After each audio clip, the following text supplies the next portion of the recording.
घोरे व्रजराज किशोरे मतिर्मेस्तु पुष्टिमार्गीय सर्वज्ञः करुणा रसपूरितः श्रेष्ठ फलप्रदाता च तस्मै श्री गुरवे नमः।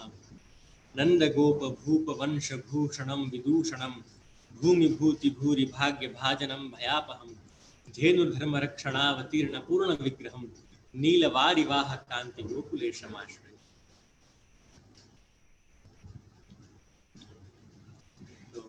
અત્રે ઉપસ્થિત આપ સહુ વૈષ્ણવો અને ખાસ કરીને શ્રીજી મંદિર એલેના વૈષ્ણવ તથા સમસ્ત પદાધિકારી ગણો, રેખાબેન, ભાર્ગવભાઈ, સ્મિતાબેન, બધા સૌ પ્રથમ તો ખૂબ આનંદ થાય છે શ્રીજી મંદિરના સત્સંગમાં આવીને.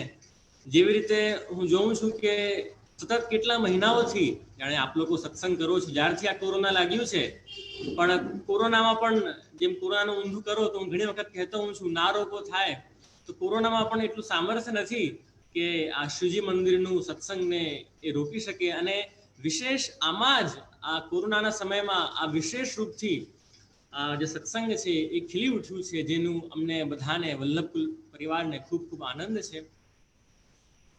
અને વૈષ્ણવ એનાથી વિશેષ બીજું શું હોઈ શકે? જો આપણા થકી કોઈ બીજા લોકોને લાભ મળતું હોય તો એનાથી વધારે ઉત્સાહની અને એનાથી વધારે આનંદની કઈ વાત હોઈ શકે? તો આ સત્સંગની શૃંખલામાં આ અધિક માસના મહિનામાં આપણે બધા આજે એકત્રિત થયા છીએ અને એવા વિષય જોડે એકત્રિત થયા છીએ કે એક ખૂબ જ અદ્ભુત અને એક અદ્વિતીય વિષય છે. આપણો વિષય છે આજે શ્રીમદ ભગવદ્ ગીતાનો બીજો અધ્યાય. પ્રિયજનો, ભગવદ્ ગીતા આ આપણા ટોપિકમાં આપણે એન્ટર કરીએ એના પહેલા એક બે આપણે વાત કહું તો આજે જો વૈષ્ણવ આપણે બધા મનુષ્યની એક સહજ પ્રકૃતિ છે કે એ આનંદ માટે હન્ટ કરે છે. એને ક્યાં સુખ મળે, ક્યાં આનંદ મળે. હવે તમે કહો, તમને જ્યારે છોકરો નાનો હતો ત્યારે કોઈ માતા પિતાએ કીધું હતું કે જો બેટા જ્યાં સુખ મળે ને ત્યાં જવાનું, જ્યાં આનંદ મળે ને ત્યાં જવાનું, એવું કોઈ કીધું હતું? નહીં. પણ જેમ માતા પિતા ચાલતા શીખવાડે, માતા પિતા આપણને ભોજન કરાવતા શીખવાડે, એવી રીતે આનંદ લેતા કોઈ એ લોકો શીખવાડ્યું નથી.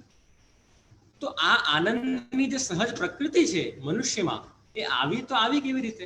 એ આપણને પ્રશ્ન થાય કે એક બધી વસ્તુઓમાં આનંદ લેવાનું, કે આનંદ માટે આપણે હન્ટ કરતા હોઈએ. કોઈ ક્યાં ફરવા જાય, કોઈ કઈ પ્રવૃત્તિ કરે, કોઈ કઈ પ્રવૃત્તિ કરે. તો કારણ કે વૈષ્ણવો આપણે એ આનંદ સ્વરૂપ પરમાત્માના અંશ છીએ. પરમાત્મા વિષય સ્કંદ પુરાણ અને નારદ પુરાણ કહે છે કે આનંદમ બ્રહ્મણો રૂપમ, કે એ પરબ્રહ્મનું એ રૂપ જ આનંદમય છે. નારદ પંચરાત્ર કહે આનંદ માત્ર કરપાદમ ખોદરાદી. એ એમના શ્રીહસ્ત, એમના મુખારવિંદ, એમના ચરણારવિંદ, એમનું પેટ, ઉદર બધું આનંદમય છે. બ્રહ્મસૂત્રો કહે આનંદમયોભ્યાસાત, એ પરબ્રહ્મ સંપૂર્ણ આનંદ રૂપ છે. તો અને કારણ કે આપણે એમના અંશ છીએ, જીવ એ પરમાત્માનો અંશ છે. મમૈવાંશો જીવ લોકે જીવભૂત સનાતન, ભગવદ્ ગીતામાં પ્રભુ 15મા અધ્યાયમાં આજ્ઞા કરે. તો એટલે કારણ કે આપણે એમના અંશ છીએ એટલે આપણામાં એક સહજ પ્રવૃત્તિ છે, એક સહજ એક લાલસા છે આનંદ માટે. અને એ આનંદ માટે આપણે બધા પ્રયત્નો કરતા હોઈએ છીએ. જો પાછું સુખી થવામાં અને સુખમાં ફેર છે. હવે તમને ઉદાહરણ આપું કે માઇકલ જેક્સનનું નામ તો બધાને ખબર જ હશે, અમેરિકામાં આપ બધા છો એટલે પૂછવું નહીં પડે. હવે માઇકલ જેક્સનની એક સાચું એક ફેક્ટ છે કે જે માઇકલ જેક્સન હતો એ પોતે જે ઊંઘતો હતો એ પલંગની કિંમત હતી $94,000. કેટલી હતી? $94,000. એટલે માઇકલ જેક્સન જે બેડ પર ઊંઘતો એની કિંમત હતી $94,000. છતાં એને ઊંઘ લાવવા માટે છે ને દિવસમાં 10 નીંદની ગોળી લેવી પડતી હતી. હવે તમે જ કહો, શું એના $94,000 ના પલંગે એને નીંદ અપાવી? નહીં અપાવી શકે. પૈસાઓ તમને સુખ આપી શકે પણ સુખી કરવાનું સામર્થ્ય પૈસામાં કે કોઈ પણ આ લૌકિક વસ્તુઓમાં નથી. એ વાત આપ સમજી લો. તમને પૈસા સારી દવાઈઓ આપી દેશે, પણ સારું આરોગ્ય આપવાની શક્તિ પૈસામાં નથી. પૈસા તમને સારું પલંગ આપી દેશે, પણ સારી નીંદ લાવવાની ક્ષમતા પૈસામાં નથી. તો એટલે તો એ કઈ ચીજ વસ્તુ છે? જો આપણે હંમેશા શું કરીએ જીવનમાં કે એક પોઈન્ટ પર જવા ઈચ્છીએ છીએ કે જો આ થઈ જાય તો હું હવે સુખી, હવે જો મારી ગ્રેજ્યુએશન થઈ જાય હવે હું સુખી, જો મારા છોકરાઓ પરણી જાય તો હું સુખી, જો હું દાદા બની જાઉં તો સુખી. એટલે સતત આપણા જીવનમાં એ જે સુખનું પોઈન્ટ છે એ ચડતું જ જાય છે. અને વૈષ્ણવ આપ એક વસ્તુ ધ્યાન રાખજો, એવું કોઈ પણ એવો લૌકિકમાં પોઈન્ટ નથી કે જેના ઉપર જઈને આપ હવે કહો કે હવે આના ઉપર મને કંઈ નથી જોયું. એ ક્યારે એવું પોઈન્ટ આવવાનું જ નથી. ભલે આપ ઇન્ડિયાના પ્રાઇમ મિનિસ્ટર બની જાઓ, ભલે આપ અમેરિકાના પ્રેસિડેન્ટ બની જાઓ, પણ એવી કોઈ પણ વસ્તુ નથી, એવો કોઈ એક નિશ્ચિત પોઈન્ટ નથી કે જેના ઉપર જઈને આપને એમ થાય કે બસ હવે મને કાંઈ નથી જોયું. તો પ્રશ્ન આવે વૈષ્ણવ કે તો એ પરમ શાંતિ જીવનમાં મેળવવી તો મેળવવી કેમ? એ પરમ સુખ છે એ એવું જ્ઞાન, એવું સુખ કેવી રીતે મેળવવું કે જેના પછી બીજી કોઈ વસ્તુની જરૂરત જ નહીં પડે? એ શું છે? તો એ જ વૈષ્ણવ આ ભગવદ્ ગીતાનું જ્ઞાન છે, એ જ આ આપણા ભક્તિનું જ્ઞાન છે, એ જ બ્રહ્મ જ્ઞાન છે, એ જ સાચું જ્ઞાન છે. તો એ જ પામવા માટે ભક્તિનું સાચું સ્વરૂપ અને પ્રભુની ભક્તિમાં આપણે જ્ઞાનને કેવી રીતે એનો ઉપયોગ કરી શકીએ, કેવી રીતે આપણને આપણા જીવનને આપણે પરમ શાંતિરૂપ બનાવી શકીએ, એ જાણવા આજે આપણે બધા પ્રયત્ન કરીશું. તો શ્રીમદ ભગવદ્ ગીતા ખૂબ પ્રચલિત ગ્રંથ, હું તો માનું કે હિન્દુ ધર્મનો કદાચ વિશ્વમાં સૌથી પ્રખ્યાત કોઈ ગ્રંથ હોય તો આ ભગવદ્ ગીતા. કેટલા વિદ્વાન વૈષ્ણવ આના ટ્રાન્સલેશન કર્યા છે ઇંગ્લિશમાં અને કેટલી ભાષાઓમાં. વિશ્વનો એવો એક ફેક્ટ છે કે વર્લ્ડમાં એવો એક હિન્દુ સમાજનો ગ્રંથ કે જે સૌથી વધારે પ્રચારમાં હોય તો એ છે ભગવદ્ ગીતા. સ્વામી વિવેકાનંદ, મહાત્મા ગાંધી, વિનોબા ભાવે જેવા મોટા મોટા સંતો મહાત્માઓને આ ગ્રંથે પ્રેરણા આપી. મહાત્મા ગાંધી કદાચ કહેતા કે જ્યારે પણ મારા જીવનમાં મને દ્વિધા આવે છે કે મને ખબર નથી પડતી કે સારું શું છે અને ખોટું શું છે, શું કરવું જોઈએ, ત્યારે હું ભગવદ્ ગીતાના શરણે જાઉં છું. મહાત્મા ગાંધી કહેતા. તો આવું ભગવદ્ ગીતા શાસ્ત્ર છે, આપણું ઉપનિષદ છે. તો હવે વૈષ્ણવ એક વાત એવી છે કે થોડીક દુઃખની વાત છે કે પુષ્ટિ સમાજમાં, પુષ્ટિ સંપ્રદાયમાં આજે હું જે જોઉં છું એ ભગવદ્ ગીતાનું જેટલું મહાત્મ્ય અને પ્રચાર હોવું જોઈએ એટલું નથી. આપણા પુષ્ટિમાર્ગીય વૈષ્ણવમાં એ લોકોના મનમાં હજી સુધી ભગવદ્ ગીતાનું જે મહાત્મ્ય છે એ જાગૃત નથી થયું. બધા શું માને છે કે આ તો જાણે એ જ્ઞાન માર્ગીઓનો ગ્રંથ હોય, આ ભક્તિ માર્ગમાં કઈ કામનું નથી. એવું નથી વૈષ્ણવ. ભગવદ્ ગીતા ગુસાઈજી આજ્ઞા કરે ગીતા તાત્પર્યમાં કે આ શુદ્ધ પુષ્ટિ માર્ગનું જ ગ્રંથ છે. જો તમે મહાપ્રભુજી અને ગુસાઈજી અને ઘણા આના ટીકાકારો થઈ ગયા, પુરુષોત્તમજી થયા, વલ્લભજી થયા, તો એમને જે આની ટીકાઓ લખી છે એના પરથી વૈષ્ણવ આપણે જોઈએ તો આપણને સ્પષ્ટ ખબર પડે કે જે ભગવદ્ ગીતા છે એ શુદ્ધ પુષ્ટિ માર્ગીય ગ્રંથ જ છે, એમાં કોઈ જ શંકા નથી. તો એ વાત આપ બધા સમજજો. અને કેવલ પુષ્ટિમાર્ગીય ગ્રંથ નથી, આ તો એક શ્રેષ્ઠતમ ગ્રંથ છે. જેમ મહાપ્રભુજીનો પ્રસંગ આવે કે એક વખત જગન્નાથપુરીમાં એક વખત શાસ્ત્રાર્થ ચાલતો હતો અને બધા પંડિતો હતા અને બધા વિદ્વાનો બેસ્યા હતા અને ચર્ચા કરવામાં આવતી હતી કે સૌથી શ્રેષ્ઠ શાસ્ત્ર શું, સૌથી મોટો દેવ શું, સૌથી મોટો મંત્ર શું અને સૌથી મોટો કર્મ શું. એટલે આ ચાર વસ્તુ વિશે ચર્ચા ચાલતી હતી કે કેવી રીતે આપણે આ બધાનો નિષ્કર્ષ કરી શકીએ. હવે બ્રાહ્મણો તો બધા શાસ્ત્રમાં તો બધા લડવા લાગી ગયા અને કોઈનું સાંભળે નહીં, કોઈનું માને નહીં. અને આવા મહાપ્રભુજી પણ ત્યાં બિરાજમાન હતા. મહાપ્રભુજીએ એક યુક્તિ કરી. મહાપ્રભુજીએ એક એવો સુઝાવ આપ્યો બધા વિદ્વાનોને કે ચાલો તમે બધા પોતપોતાની રીતે શાસ્ત્રોને ઇન્ટરપ્રિટ કરો છો, આપણે એવું કરીએ કે જે જગન્નાથજી છે એમની પાસે જ એક કાગળ રાખીએ અને એક પેન રાખીએ.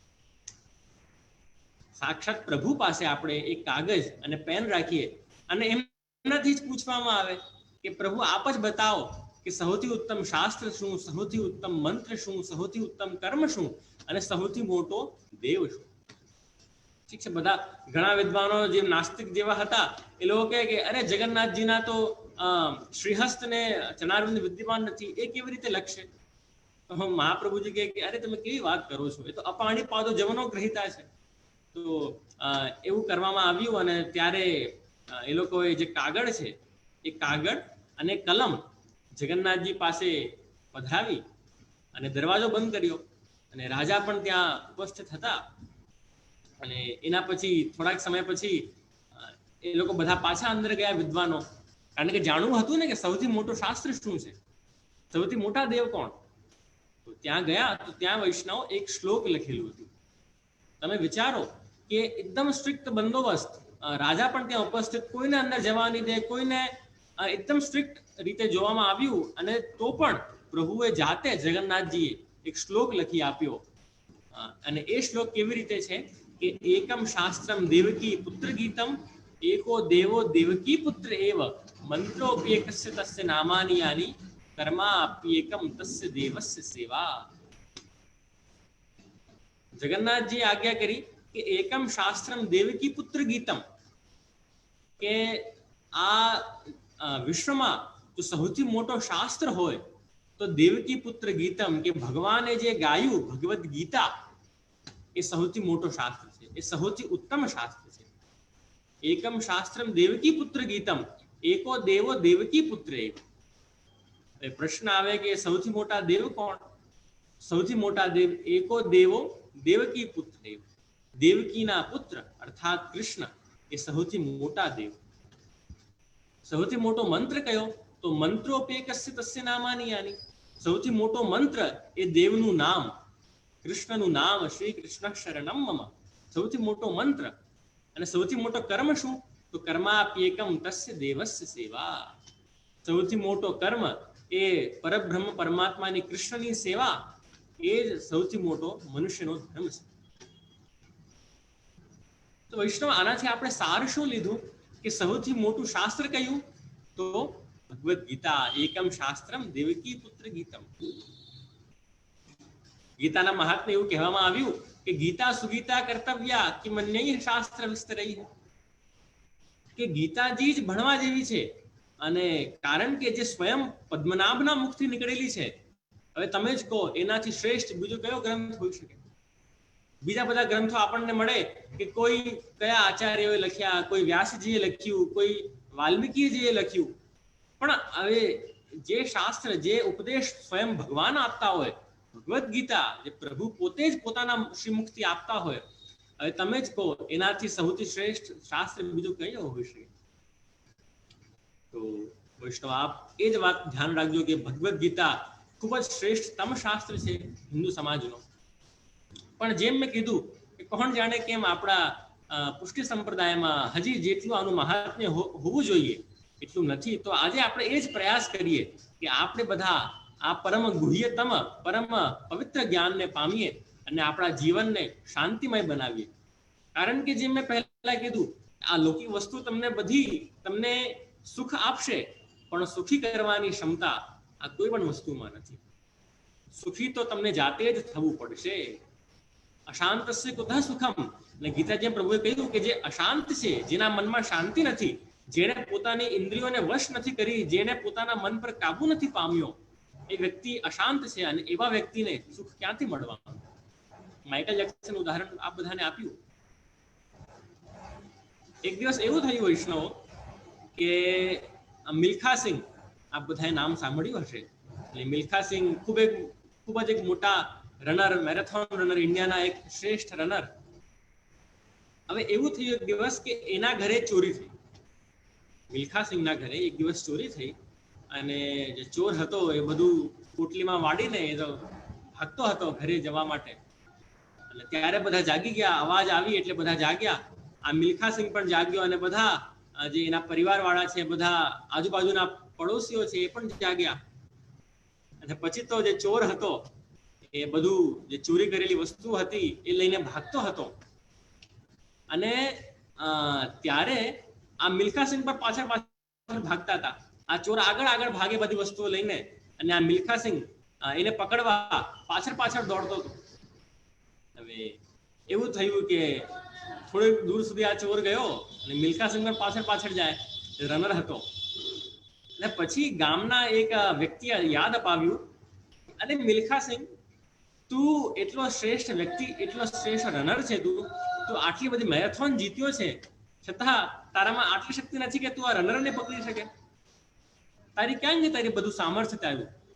તો ત્યારે વૈષ્ણવ એવું કહેવાય છે કે જે રનર હતો એટલો તેજ દોડ્યો કે જે ચોર હતો એ તો રહી ગયો પાછળ, અને આ ભાઈ નીકળી ગયા ચોરથી પણ આગળ.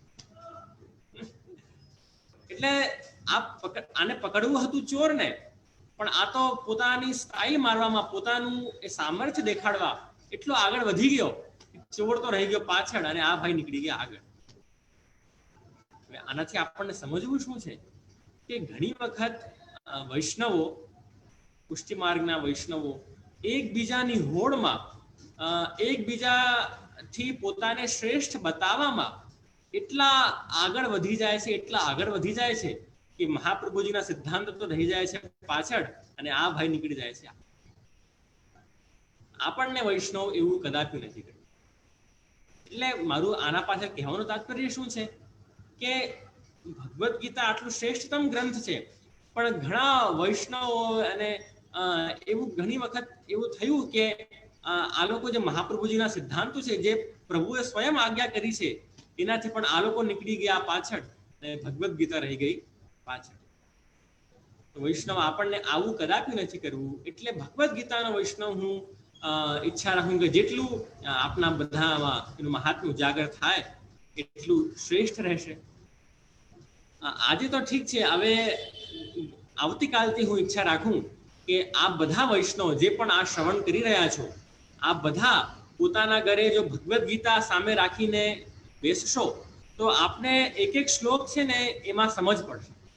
તો જ આપને જે એક્ઝેક્ટ આઈડિયા છે, તો જ આપને સમજ પડશે કે બાવા શું આગળ કરી રહ્યા છે. બાકી તો આપને લાગશે કે બાવા તો ધોતી બંડી વાળા ગોવિંદ બાવા આવ્યા હતા અને શું આજ્ઞા કરી કે અમને તો કઈ યાદ જ નથી.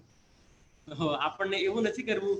તો આવતીકાલથી હું આજના જે શ્લોકો છે એ મેં સ્ક્રીનશોટમાં પાડ્યું છે, તો એ આપણે પ્રયાસ કરીશું કે આપણે સ્ક્રીન શેર કરીએ અને એ આપ બધા જોઈ શકો. તો હવે આપણે વૈષ્ણવ ભગવદ્ ગીતામાં પ્રવેશ કરીએ. તો હવે બધાને ખબર છે કે મહાભારતનું યુદ્ધ થયું ત્યારે ભગવદ્ ગીતા લખાઈ. કૌરવો અને પાંડવો નું આપસમાં યુદ્ધ ચાલતું હતું. ત્યારે અર્જુનને વિષાદ થયો, અર્જુનને દુઃખ થયો, અરે આ તો મારા જ મામાઓ, મારા જ સસુરો, મારા જ આચાર્યો મારી સામે ઉભા છે, અને આમની જોડે હું કેવી રીતે યુદ્ધ કરી શકું? જે લોકોએ મને બાણ ચલાવતા શીખવાડ્યા છે એ લોકો ઉપર હું કેવી રીતે બાણ ચલાવી શકું? આવો જ્યારે મોહ, આવો જ્યારે અજ્ઞાન અર્જુનને થયો, ત્યારે પછી પ્રભુએ ભગવદ્ ગીતાનો સમસ્ત જે ઉપદેશ છે એ અર્જુનને આપ્યો. હવે આ યુદ્ધ કેમ થયો તો એ વધારે હું પ્રકાશ નથી નાખતો એના ઉપર. તો ધૃતરાષ્ટ્ર અને પાંડુ બે ભાઈ હતા. હવે ધૃતરાષ્ટ્ર જે હતા એ અંધ હતા, એ બ્લાઇન્ડ હતા, એમને દેખાતું નહીં હતું. પાંડુ રાજા હતા, પાંડુ રાજ્ય કરતા હતા. હવે પાંડુના છોકરાઓ પાંડવો અને ધૃતરાષ્ટ્રના છોકરાઓ એના પુત્રો આ કૌરવો. હવે પાંડુનું જ્યારે મૃત્યુ થઈ પાંડુની, ત્યારે હવે તમે જોવા જાઓ તો જૂની પદ્ધતિ પ્રમાણે પુત્રને રાજ્ય મળતું, તો આ પાંડવોને રાજ્ય મળવું જોઈએ. પણ જે કૌરવો હતા, દુર્યોધન વગેરે હતા, એ પાંડવોને એ રાજ્ય માટે અલાઉ નહીં કરતા હતા. એ લોકો બહુ બળજબરી કરતા હતા કે આ લોકોનો મને રાજ્ય પણ અનધિકાર ચેષ્ટા એ લોકો કરતા હતા કે મને આ લોકોને રાજ્ય પણ જોઈએ છે. એ લોકોને પોતે સત્તા જોઈતી હતી. એ આપણને કહેવાય કે અધિકાર નથી છતાં એ લોકોને સત્તા જોઈતી હતી. તો એટલે પછી આ યુદ્ધ થયું. અને પહેલા ભગવાન તો મહાભારતમાં એવો પ્રસંગ છે કે ભગવાન શાંતિદૂત બનીને ગયા. આટલો મોટો યુદ્ધ થાય છે તો કૃષ્ણ ભગવાનને થયું કે આટલા લોકો મરશે, આટલા પરિવારો નષ્ટ થશે, એના કરતા કેમ નહીં, એટલે પ્રભુ શાંતિદૂત બનીને ત્યાં એ લોકોના દરબારમાં ગયા, કૌરવોના દરબારમાં, અને એ દુર્યોધન હતા એને પ્રભુએ આજ્ઞા કરી, શાંતિદૂત બનીને ગયા હતા એટલે કીધું કે ચાલો તમને એવું છે કે મને આખું રાજ્ય નથી સોંપવું, તો એવું કરો દુર્યોધન કે 5 પાંડવોના કેવલ 5 ગામ આપી દો તો પણ અમને વાંધો નથી. પણ ધૃતરાષ્ટ્ર તો સત્તાના અને પૈસાના અભિમાનમાં ઉન્મત્ત હતો, એટલે એને કીધું કે શુચિ અગ્રમ નૈવ દાસ્યામી, કે સુઈ હોય, સુઈ એની જે આગળનો ભાગ હોય એટલી પણ જમીન આપને આપવાનું નથી, એ ચાલ્યા જાઓ, કઈ નહીં મળશે તમને. તો એટલે પ્રભુએ તો એ પ્રયાસ કર્યો હતો, કૃષ્ણ ભગવાને તો, કે આ યુદ્ધ ટળતો હોય તો આને ટાળી દઈએ, આટલા બધા પરિવારો બગડે, આટલું બધું નુકસાન થાય બધા લોકોનું, કેમ કરવું આવું. પણ જેમ મેં કીધું કે દુર્યોધને તો કહ્યું કે શુચિ અગ્રમ નૈવ દાસ્યામી, કે તો હું તો સુઈના આગળનો ભાગ છે એટલી જમીન પણ નથી આપવાનો. એટલે પછી આ યુદ્ધ કરવો પડ્યો, અને જે યુદ્ધ ક્રીડા થઈ આ બધાને ખબર છે, દ્રૌપદીનું ચીરહરણ થયું ને ઘણા આના કારણો બન્યા, અને એના કારણે પછી એવી સ્થિતિ ઉત્પન્ન થઈ ગઈ કે એક તરફ કૌરવો અને એક તરફ પાંડવો. અર્જુનને પોતાના જ ભાઈઓ જોડે યુદ્ધ કરવું પડ્યું, એવી સ્થિતિ ઉત્પન્ન થઈ ગઈ.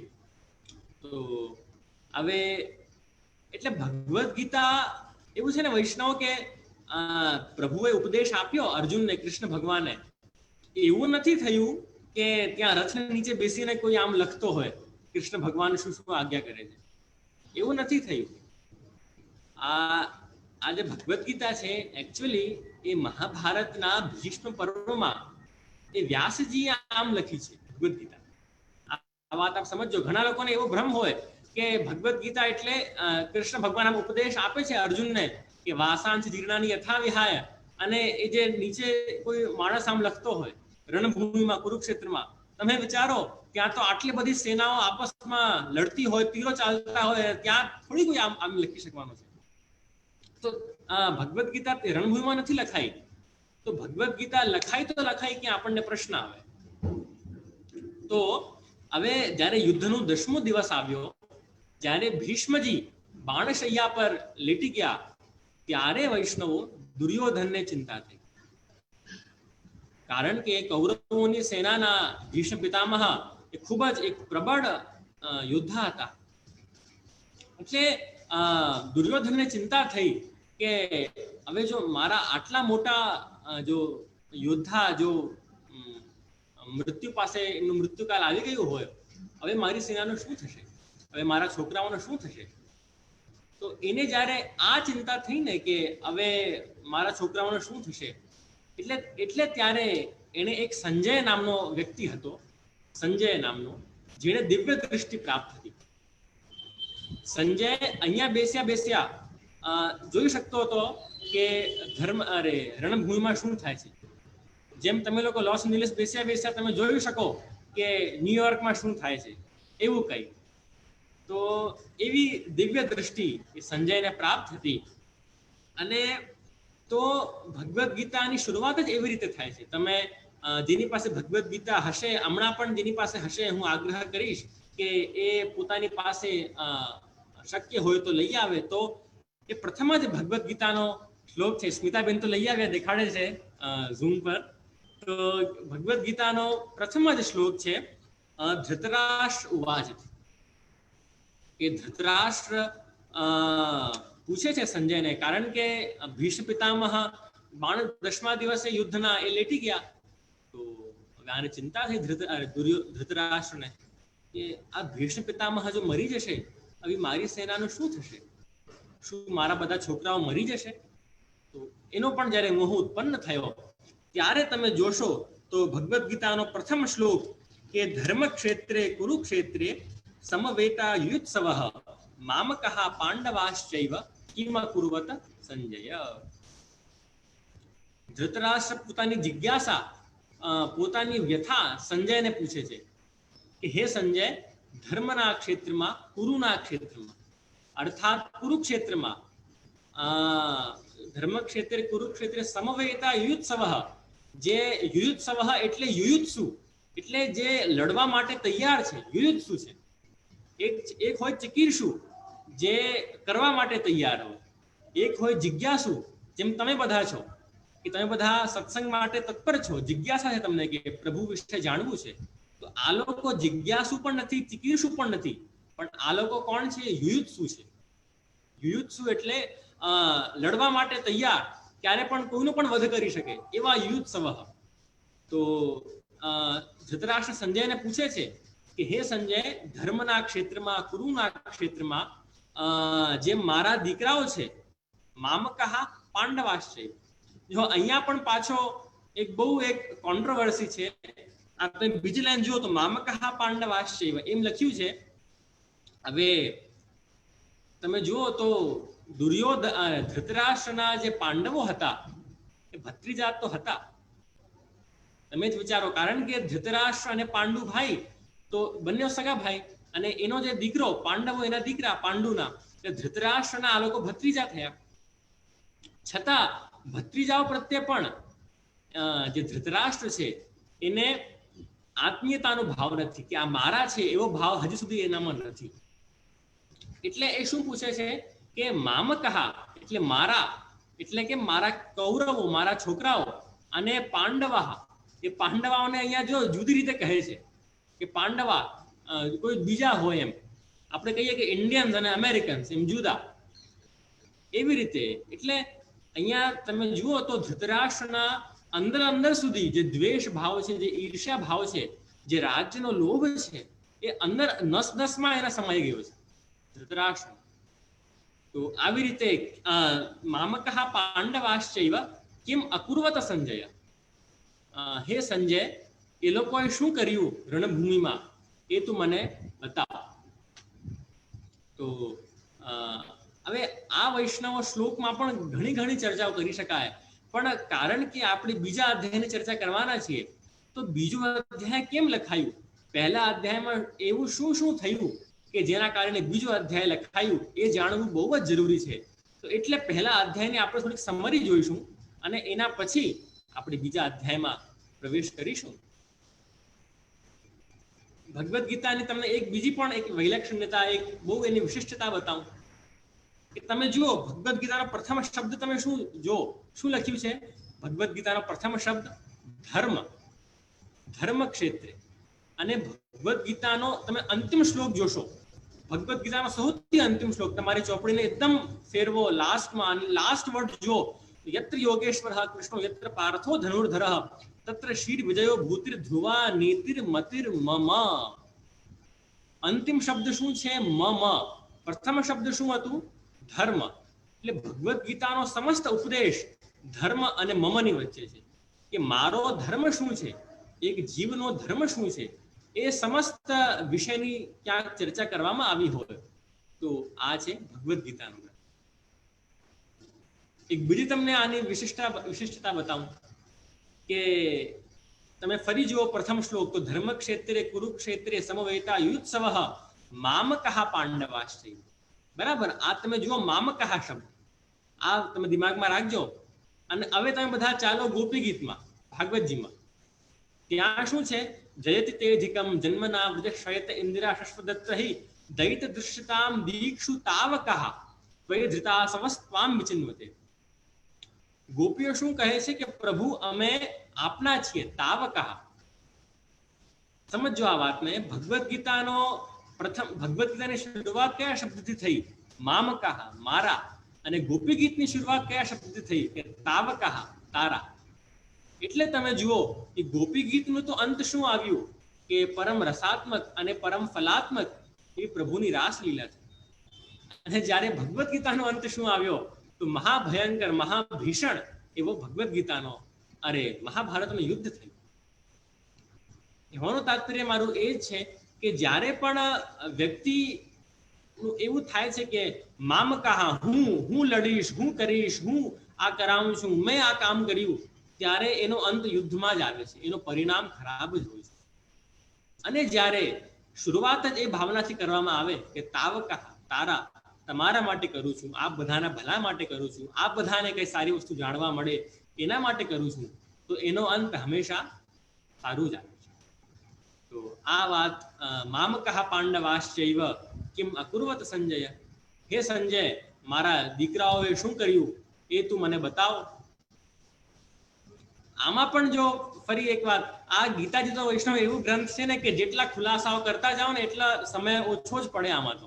પણ જે યત્કિંચિત આપણને, કારણ કે બીજા અધ્યાયમાં જવું છે, આના જ અમુક શ્લોકો આપણને દર્શન કરવા છે, એટલે હું થોડીક રાજધાની એક્સપ્રેસ ચલાવીશ, તો આપ થોડુંક ઉપોપ કરજો. તો હવે મામકઃ પાંડવાશ્ચૈવ કિમ અકુર્વત સંજય, ધૃતરાષ્ટ્ર પૂછે છે સંજયને કે મારા દીકરાઓએ શું કર્યું. હવે ફરી આમાં એક છે, હવે ધૃતરાષ્ટ્રને ખબર હતી કે મારા જે દીકરાઓ છે કૌરવો એ યુદ્ધ ભૂમિમાં ગયા છે, તો શું એ લોકો નાસ્તો કરવા ગયા હતા? શું એ લોકો જમણવાર કરવા ગયા હતા? નહીં. શું એ લોકો પાર્ટી કરવા ગયા હતા? એ લોકો યુદ્ધ કરવા માટે જ ગયા હતા. તો પછી ધૃતરાષ્ટ્ર કેમ પૂછે છે કે શું કર્યું? આ તમે જુઓ, આ બધી ગૂઢ ચિંતનની વાતો છે. આ બધી વસ્તુઓ ચોપડીઓમાં ઓછી લખેલી હોય. આ બધી વસ્તુઓ સારા ગુરુ પાસે તમે જાઓ તમને મળે કે એ લોકોને ખબર જ હતી કે આ મારો દીકરા તો યુદ્ધ કરવા જ ગયા છે, છતાં કેમ પૂછે છે કે શું કર્યું સંજય એ લોકોએ? આનું કારણ આપણા આચાર્યો અને ટીકાકારો એમ કરે કે ધૃતરાષ્ટ્રને એટલો પોતાના રાજ્યનો લોભ હતો, મોહ હતો કે એને એ ગુમાવવાનો એટલો બધો એના માટે ચિંતાતુર હતો, એને સતત પળ પળ એને ચિંતા હતી. કદાચ પોતાના દીકરાઓ કરતા એને પોતાના રાજ્ય માટે વધારે પ્રેમ હતો કે અરે મારું રાજ્ય નહીં ચાલ્યું જાય, મારું રાજ્ય. એટલે એકદમ એ વ્યાકુળ થઈ ગયો કે શું કર્યું સંજય. ફટાફટ સંજયને બોલાવ્યો, જલ્દી ફટાફટ કેમ, મને શું કર્યું એ લોકોએ, મારા દીકરાઓએ? શું પાંડવો એ લોકોને મારી દીધા? શું ભીષ્મ પિતામહ મરી ગયા? ફટાફટ કેમ મને? કારણ કે સંજય, મેં તમને કીધું કે એ દિવ્ય દૃષ્ટિ પ્રાપ્ત હતી સંજયને. એ જોઈ શકતો હતો કે રણભૂમિમાં શું થાય છે. એટલે એ બધું ધૃતરાષ્ટ્રને કહેતો જાય અને આ ધૃતરાષ્ટ્ર સાંભળતો જાય. પણ હા વૈષ્ણવ, એવું પણ નથી આમાં કે તમે વિચારો કે તો પછી ભગવાને શું કીધું હશે અને આ સંજય શું લખી લીધું, બંને અલગ અલગ વસ્તુ છે. એવું નથી. કારણ કે સંજયને દિવ્ય દૃષ્ટિ પ્રાપ્ત હતી અને કારણ કે એ રાજાનો સેવક હતો. હવે રાજાના સેવકો તમને ખબર હોય, પહેલાના રાજાઓ તો એક શબ્દ પણ આમનો તામ કરે, આમનો તેમ કરે તો સીધો ગલોચ કાપી દે, જય શ્રી કૃષ્ણ સીધું. તો એટલે એ રાજાઓના સેવકો એકદમ વફાદાર રહેતા પહેલા.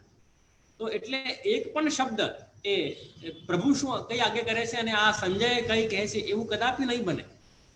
કારણ કે એ રાજાનો સેવક હતો અને રાજા એમનાથી પૂછતો હતો, ધૃતરાષ્ટ્ર, કે શું કર્યું.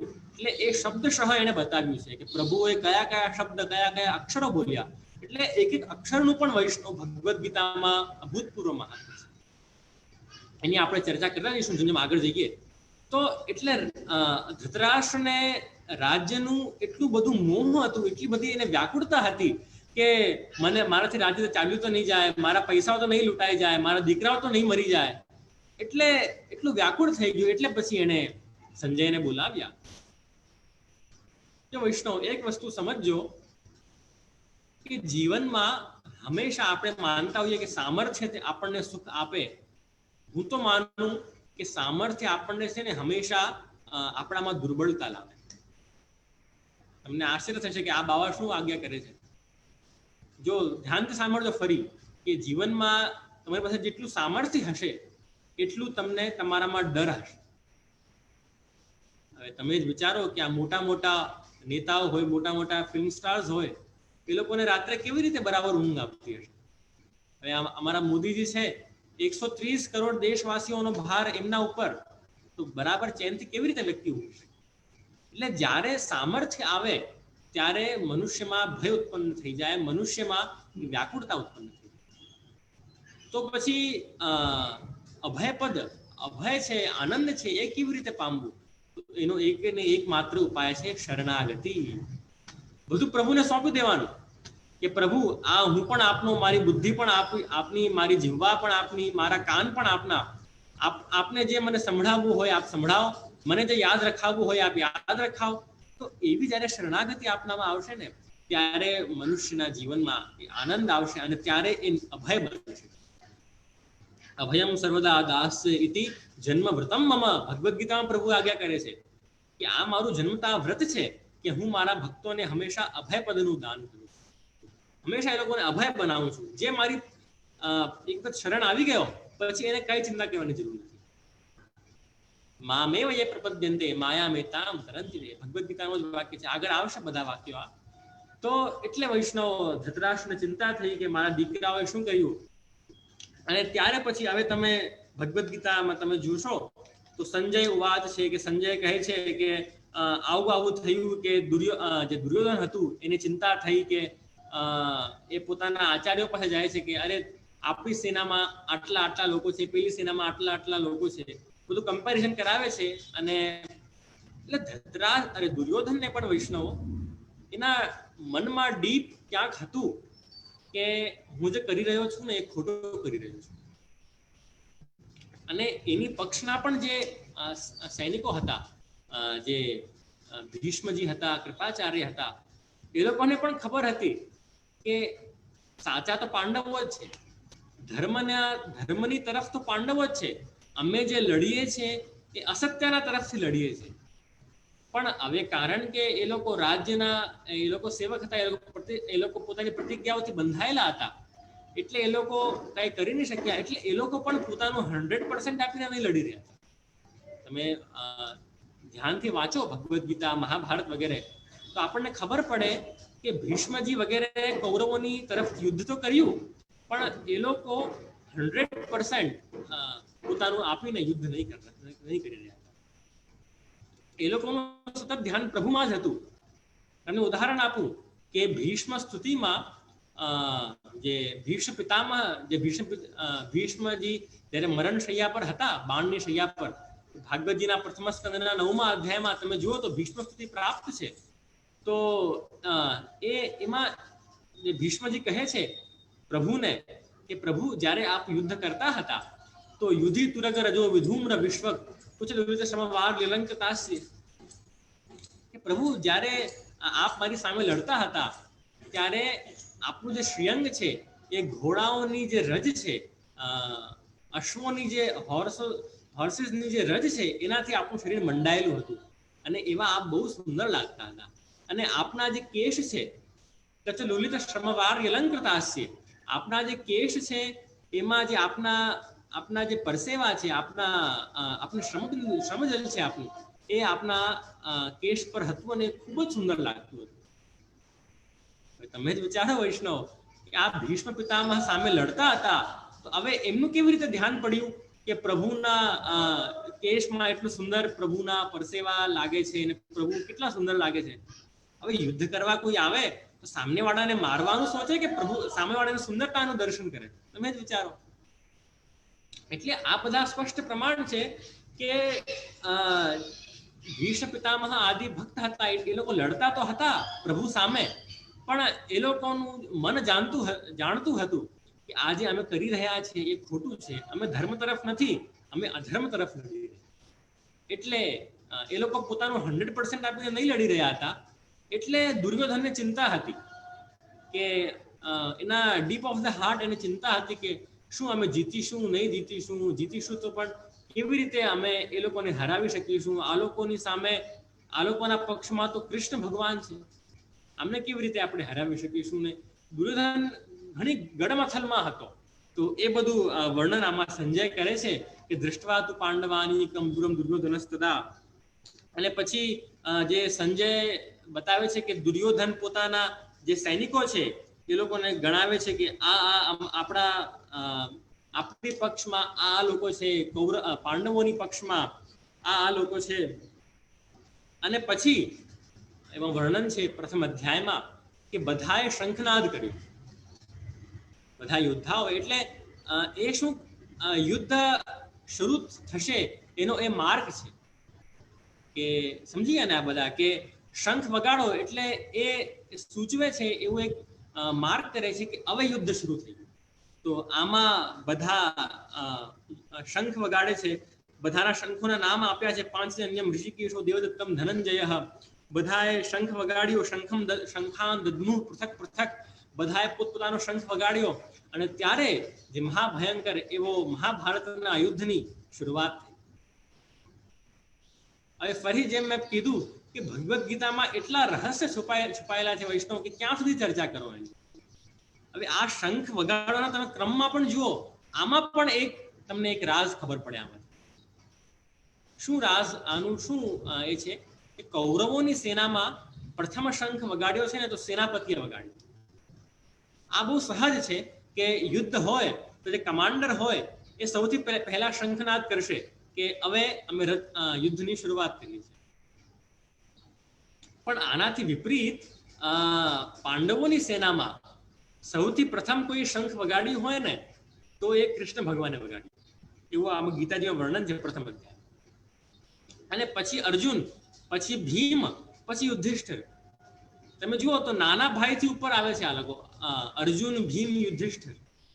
એટલે આનો એવું અર્થ છે કે જે કૌરવોની સેના હતી એ કેવી હતી, ઠોક પીટીને એ લોકો લાવ્યા હતા. જબરદસ્તીની સેના હતી કે બસ બધાનું પોતપોતાનું સ્વાર્થ રહેલું હતું. એમાં બધાને પોતાની હતી કે હું જીતીશ, હું લડીશ, હું મરીશ, હું હારીશ. પણ આનાથી વિપરીત પાંડવોની સેનામાં તો બધા એક મકસદ સાથે લડતા હતા, બધા ધર્મને જીતાડવા લડતા હતા. એટલે એમાં સેનાપતિ હતા, તમે જોશો તો 8મો ક્રમ છે સેનાપતિનો શંખનાદ કરવાનો. જે ફર્સ્ટ શંખનાદ કરવું જોઈએ એને શંખનાદ કર્યો છે 8મો, જ્યારે કૌરવોની સેનામાં એને પહેલો શંખનાદ કર્યો છે. તો એટલે આ બધી ઘણી ચર્ચાઓ છે, એમાં આપણે ઉતરતા નથી. તો આવી રીતે બધાએ શંખ વગાડ્યો અને ખૂબ જોરથી શબ્દ તુમ લોગ વિનુનાદયન કે ખૂબ પ્રચંડ ધ્વનિ રણભૂમિમાં થઈ. અને પછી હવે એક ખૂબ ઇન્ટરેસ્ટિંગ વાત છે કે હવે અર્જુન કહે છે, તમે આમાં જોશો તો 21મા શ્લોકમાં પ્રથમ અધ્યાયના અર્જુન ઉવાચ છે.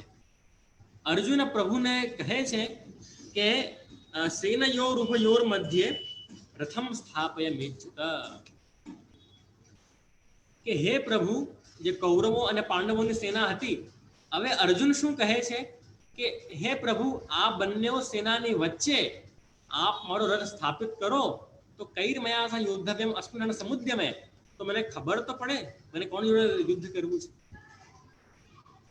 અર્જુન પ્રભુને એમ કહે છે કે હે, કારણ કે કૃષ્ણ ભગવાન અર્જુનના સારથી હતા. અર્જુનનો જે રથ છે એ કોણ ચલાવતો હતો? કૃષ્ણ ભગવાન, પ્રભુ પોતે ચલાવતા હતા. તો એટલે એ સારથીને અર્જુન કહે છે કે સેનયોર ઉભયોર મધ્યે પ્રથમ સ્થાપય મેચ્યુત, હે અચ્યુત, આપ બંને સેનાઓની વચ્ચે મારો આ જે રથ છે એ સ્થાપિત કરો. હવે પછી શું થયું કે અર્જુને જોયું સામેની સેનામાં કોણ કોણ ઊભા છે, અને પછી વૈષ્ણવ જે હાલત થઈ છે અર્જુનની એ તમે ન પૂછો વાત. અર્જુને શું જોયું કે આ તો મારા જ મામા, મારા જ સસુરાઓ, મારા જ સસુર, મારા જ આચાર્યો, મારા જ ગુરુઓ, મારા જ ભાઈઓ મારી સામે યુદ્ધ કરવા ઊભા છે. હવે આ લોકોને હું મારું તો કેવી રીતે મારું? આમના ઉપર હું તીર ચલાવું, કેવી રીતે આ લોકોના ઉપર બાણ ચલાવું? જે મેં પહેલા કીધું કે જે લોકોએ મને ચાલતા શીખવાડ્યું છે, જે લોકોએ મને ધનુષ હાથમાં લેતા શીખવાડ્યું છે, જે લોકોએ મને તીર કેવી રીતે બાણમાં, ધનુષમાં એને પરોવી એ શીખવાડ્યું છે, એ લોકો ઉપર હું કેવી રીતે તીર ચલાવી શકું? અર્જુનને એ મોહ થઈ ગયો. અને ખૂબ સ્વાભાવિક છે વૈષ્ણવમાં. તમે જ વિચારો કે તમારી જ સામે તમારા જ બંધુઓ, તમારા જ સગા સંબંધીઓ ઊભા હોય અને તમને કોઈ કહે કે લો બંદૂક ઉડાવો બધાને, કેવી રીતે આપણું મન ચાલે? નહીં ચાલે. આપણા જ ભાઈઓ, કેટલી પણ લડાઈ હોય વૈષ્ણવ, પણ અંત સમયમાં તો છે ને બધા સમય બધું સુલઝાવી દે એવું છે ને કે એટલે કાંઈ પણ થાય એટલે અર્જુનને પછી ત્યાં મોહ ઉત્પન્ન થઈ ગયો. અર્જુન જુએ છે કે આ તો મારા જ મામા, મારા જ સસુરા, મારા જ સસુર અહીંયા ઊભા છે, હવે આ લોકોને કેવી રીતે હું માનું? અને ત્યારે વૈષ્ણવ આમાં તમે જુઓ તો પ્રથમ અધ્યાયના 29th શ્લોકમાં અર્જુન કહે છે, બધા ગીતાજીનો એ શ્લોક જોજો तो सीदंती मम गात्राणि मुखम च परिशुष्यति वेपतुश्च शरीरे मे रोम हर्षश्च जायते गांडीवम संस्थिते हस्तात् त्वच्चैव परिधीयते न तो शक्नोमि अवस्थातुं भ्रमतीव च मे मनः। હાજી, અર્જુન શું કહે છે કે હે પ્રભુ, મારું જે ગાંડીવ છે, ગાંડીવ એટલે પોતાનું જે ધનુષ છે એનું નામ ગાંડીવ હતું, તો ગાંડીવ મારા હાથથી છૂટી ગયું. ગાંડીવમ સંસ્કૃતે હસ્તા ત્વચૈવ પરિદહ્યતે, એટલે મારી જે ત્વચા છે, મારું જે મું છે, બધું સુખવા માંડ્યું છે. હવે મને પ્રભુ કાંઈ સમજ નથી પડતી, શું કરું, આ લોકોને કેવી રીતે મારું હું, આ મારા જ ભાઈઓ, મારા જ આચાર્યો, આ લોકો ઉપર હું તીર ચલાવું તો કેવી રીતે ચલાવું. તો એટલે આમાં વર્ણન છે કે વેપતુષ્ટ શરીરે મેં, મારું શરીર કાપવા માંડ્યું છે પ્રભુ, અને નથી શકતું હું. હવે જે અર્જુન ઊભો હતો, ઊભો રહીને બધું જોતો હતો કોની જોડે મને યુદ્ધ કરવું છે, એ હવે અર્જુન શું કહે છે કે નચ શક્નોમી અવસ્થાતુમ, હે પ્રભુ, હું હવે ઊભા રહેવા પણ સમર્થ નથી બન્યો, અને હું એકદમ ડરી ગયો છું. હવે હું શું કરું, આ લોકો સામે યુદ્ધ કરું તો કેવી રીતે કરું. અને પછી અર્જુન ત્યાં બેસી ગયો. એને ખૂબ વિષાદ થયો, એને ખૂબ મોહ થયો છે. હવે તમે વૈષ્ણવ આમાં જુઓ તો આ બધાને ખબર છે, જેમ કે ભગવાને પછી અંતે આગે કરી કે તું યુદ્ધ કર, તું લડાઈ કર. હવે તમે વિચારશો કે આ પ્રભુ કેમ હિંસાની વાત શીખવાડે છે અહીંયા. એક વખત તો આપણે વિચારીએ તો આપણને પણ બરાબર લાગે અર્જુનની વાત, કે આપણા ભાઈઓ છે, આપણા આચાર્યો છે, એ લોકોને થોડી મારવા જોઈએ. વાત બરાબર નથી અર્જુનની, બરાબર છે. આપણને ઘણી વખત એવું થાય કે આપણા ભાઈને થોડી મારવા જેવું, આ પ્રભુએ આવું ઉપદેશ કેમ કર્યો હશે કે તું માર બધાને. તો જો વૈષ્ણવ, જો અર્જુનનો એને યુદ્ધમાં પલાયન કરવાનું જો એનો ભાવ હતો, એની પાછળનો કારણ જો દયા હોતી, જો દયા હોત અથવા કરુણા હોત અથવા અહિંસા હોત, તો કદાચ પ્રભુ માની જતા, કઈ વાંધો નહીં, ચાલે અર્જુન યુદ્ધ નહીં કરતો. પણ કારણ કે યુદ્ધમાંથી પલાયન કરવાનું એનું જે કારણ હતું, એ હતું મોહ, એ હતું અજ્ઞાન, એટલે પ્રભુએ એને યુદ્ધ કરવા માટે ફોર્સ કર્યા. એને એવું નહીં હતું કે અહિંસા નહીં કરવું જોઈએ, બધા માટે દયા રાખવી જોઈએ, એ ભાવ અર્જુનમાં નહીં હતું. પણ અર્જુનને શું હતું કે આ મારા છે, આ મારા મામા છે, મારા સસુર છે, આ લોકોને કેવી રીતે મારે. અર્જુનને એમ હતું કે હું લડીશ, હું હારીશ, હું જીતીશ, મને રાજ્ય મળશે, મને પ્રશસ્તિ મળશે. ભગવાન કહે છે અર્જુન, તને હું ક્યાં લડાવું છું, તું તો ખાલી એક મોરો છે, મને તો જીતાડવું છે તો ધર્મને જીતાડવું છે, મને સ્થાપના કરવી છે તો ધર્મની કરવી છે, તું તો મારો ખાલી એક મોરો છે. એટલે આમ નહીં સમજતો કે હું તને લડાવું છું ને તું જીતશે ને તું હારશે. અર્જુન તમે જુઓ આમાં પ્રથમ અધ્યાયમાં તો કહે છે કે ન કાંક્ષી બજાયમ કૃષ્ણ, મને રાજ્ય નથી જોઈતું, મને સુખ નથી જોઈતું. બધું મારા ઉપર એન્ડ આવે છે, બધું કે હું કરીશ, હું હારીશ, હું લડીશ, હું જીતીશ. પ્રભુ એ જ કહે છે કે હે અર્જુન, તું પોતાને આટલો શ્રેષ્ઠ નહીં સમજ. તને જીતવું છે, તને લડવું છે તો તને ધર્મ માટે લડવું છે, તને લડવું છે તો સિદ્ધાંત માટે લડવું, તને લડવું છે તો પ્રજા માટે લડવું છે. બાકી તમે જ વિચારો વૈષ્ણવ, તો કૌરવો અને પાંડવોનું જો યુદ્ધ હતું તો પરિવારના આપસના વિવાદમાં યુદ્ધ હતું. તમે વિચારો આમ તો બંને ભાઈ લડ્યા. હવે એમાં દ્વારકાના રાજા કૃષ્ણ ક્યાંથી વચ્ચે આવી ગયા. તમને વિચાર આવવું જોઈએ કે બે ભાઈઓની લડાઈ હોય, હવે ત્યાં કૌરવો અને પાંડવો બંને ભાઈ એ લોકોની લડાઈ, અને એમાં દ્વારકા બિરાજતા કૃષ્ણ વચ્ચે કેમ આવી ગયા, અને એ કેમ આટલું આમાં હસ્તક્ષેપ કરે છે. કારણ કે આ લડાઈ હતી એ સ્વાર્થી લડાઈ નહીં હતી, એ લડાઈ હતી ધર્મની લડાઈ હતી, એ લડાઈ હતી સિદ્ધાંતની લડાઈ. ધર્મને જીતાડવા માટે આ યુદ્ધ કરવામાં આવ્યું. મેં કીધું મહાભારત વાંચશો તો દુર્યોધન તો તમને આશ્ચર્ય થશે વૈષ્ણવ, પણ એક બહુ શ્રેષ્ઠ રાજા હતો દુર્યોધન. મહાભારતનો જે શત્રુ છે મેન, એ બહુ સરસ રાજા હતો. એ પ્રજાનું એટલું ધ્યાન રાખતો, વડીલોનો આદર કરતો, ખૂબ પ્રજાને સુખી રાખતો. પણ એક જ એનો વાંધો હતો, એ પ્રજાને કહેતો કે જો તમને બધું સુખ હું જ આપું છું, બધું તમને સમૃદ્ધિ હું જ આપું છું, પછી તમને ધર્મની કે ભગવાનની શું જરૂર. આવું હતું દુર્યોધન. એટલે બધું બરાબર, કર્મ બધા બરાબર, પણ જો એની પાછળનો ઇન્ટેન્શન ખરાબ હોય ને વૈષ્ણવ, તો હંમેશા વ્યક્તિનું પતન થાય. એ વાત આપ હંમેશા યાદ રાખજો. કર્મ કેટલું પણ શ્રેષ્ઠ હોય, પણ એની પાછળનો જ્યાં સુધી આપણી વિચારધારા, આપણે કેમ કરીએ છીએ કાર્ય, એ જો સરસ નહીં હશે ને, તો હંમેશા એ આપણું પતન કરાવશે. કેટલું પણ સરસ કાર્ય હોય, પણ એની પાછળનો જે ઉદ્દેશ છે, આપણો હેતુ છે કે આપણે કેમ એ કાર્ય કરી છે, જે આપણું ઇન્ટેન્શન છે, એ હંમેશા શ્રેષ્ઠ હોવું જોઈએ. તો આપણા જીવનમાં સુખ અને શાંતિ ને શાંતિ જ હશે. તો એ વાત આપ બધા સમજો. તો હવે એવી રીતે પછી અર્જુને આખો વિષાદ કર્યો. અર્જુનને હતું કે હું લડીશ, હું મારીશ, મને સુખ મળશે. અર્જુનને વૈષ્ણવ તમે જુઓ તો અહીંયા અહંકારની ભાવના આવી ગઈ.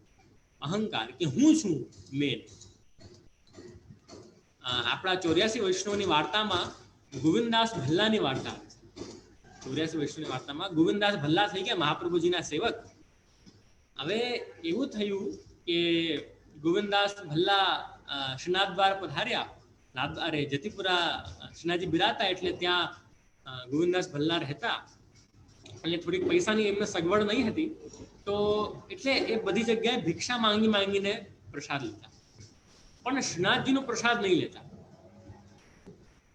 એ શ્રીનાથજીનો પ્રસાદ નહીં લેતા. એ બધી જગ્યાઓ ભિક્ષા માંગીને બધી જગ્યાઓ ગ્રહણ કરતા. હવે એવું થયું કે શ્રીનાથજીએ મહાપ્રભુજીને સપનામાં આજ્ઞા કરી કે આચાર્યજી, બાબા, કાકાજી, આ જે આપનો સેવક છે ગોવિંદદાસ ભલ્લા, એ મને છે ને બહુ હેરાન કરે છે. શ્રીનાથજીને હેરાન કરે એટલે મહાપ્રભુજી એકદમ વ્યાકુળ થઈ ગયા કે અરે મારા સ્વામીને હેરાન કરે, શું પ્રભુને શું તકલીફ પડી? એટલે મહાપ્રભુજી તરત આગ્રા પધાર્યા. આગ્રામાં પૂછ્યું તો ગોવિંદદાસ ભલ્લા ત્યાં નહીં હતા. મથુરા પધાર્યા, ત્યાં પણ નહીં હતા. એટલે પછી મહાપ્રભુજી લાસ્ટમાં શ્રીનાથજી પાસે પધાર્યા જતીપુરા, અને ત્યાં શ્રીનાથજીના કપોલ પર હાથ ફેરવીને महाप्रभु जी श्रीनाथ जी ने विनती करी कि बाबा क्या तकलीफ है जीजा आपको, आप क्यों इतने दुखी हो? तो त्यारे श्रीनाथ जी आज्ञा करी कि काका जी आपको जो सेवक है ना गोविंददास भल्ला, वो मेरा प्रसाद नहीं ले, मेरी सेवा करे पर मेरा प्रसाद नहीं ले, सब जगह घर घर जाके भिक्षा मांगे, मेरा प्रसाद है मेरा सेवक है तो मेरा प्रसाद लेना चाहिए कि नहीं? तो महाप्रभु जी आज्ञा करी कि बराबर है प्रभु आपनी बात। तो गोविंददास भल्ला ने बोलाव्या, गोविंददास केम तू आवु करे छे, केम प्रभुनो प्रसाद नहीं लेतो? तो के ना जोजे माराथी नहीं लेवाय। केम? कारण के ए तो प्रभुनो प्रसाद छे, ए तो ए हूँ नहीं लई सकूं, ए प्रभुनु छे, हूँ एनो ग्रहण नहीं करी सकूं। महाप्रभु जाय करे के चाल ठीक छे तो अमारो प्रसाद लई ले, अमे जे लईए सवारे अने सांजे प्रभुनो प्रसाद, अमारा पछी तू लई ले, तू अमारो शिष्य छे એટલે તું હવે તો લઈ જ શકે કે ના મારાથી એ પણ નહીં લેવાય। ત્યારે પછી મહાપ્રભુજી આજ્ઞા કરી સહજમાં કે ઠીક છે ચાલ સેવા છોડી દે, તારે લાયક નથી સેવા। તો વૈષ્ણવ માનશો નહીં, ગોવિંદદાસે સેવા છોડી દીધી। શ્રીનાથજીની સેવા જે કરતા હતા ગોવિંદદાસજી, ગોવિંદદાસજીએ એ સેવા છોડી દીધી। હવે પછી આના જે ભાવ પ્રકાશ છે એમાં ગોકુલનાથજી હરિરાયજી એમાં આજ્ઞા કરે કે અહંકાર ક્ષત્રિયને પ્રભુ की સેવા છોડી।